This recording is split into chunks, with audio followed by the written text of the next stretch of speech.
सौराष्ट्रसुन्दरं सोमनाथीश्वरं श्रीशैलमन्दिरं श्रीमल्लिकार्जुनम् उज्जयिनीपुरमहाकालेश्वरं वैद्यनाथीश्वरं महाभीमेश्वरम् अमरलिङ्गेश्वरं वामलिङ्गेश्वरं काशीविश्वेश्वरं प्रियङ्कृष्णेश्वरं त्रयम्बकाधीश्वरं नागलिङ्गेश्वरं श्रीकेदारलिङ्गेश्वरम् अग्निलिङ्गात्मकं ज्योतिलिङ्गात्मकम् आयुलिङ्गात्मकम् आत्मलिङ्गात्मकम् अखिललिङ्गात्मकम् अग्निसोमात्मकम् अनादिम् अमेयम् अचित्यम्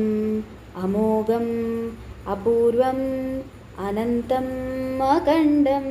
अनादिम् अमेयम् अजेयम् अचित्यम् अमोघम् अपूर्वम् अनन्तम् अखण्डम्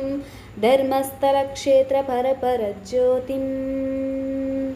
धर्मस्थलक्षेत्रपरपरज्योतिं धर्मस्थलक्षेत्रपरपरज्योतिं सोमाय च सौर्याय च भव्याय च शौर्याय च योगाय च भोगाय च कमलाय च कान्ताय च रम्याय च गम्याय च ईशाय च श्रीचाय च शौर्याय च सर्वाय च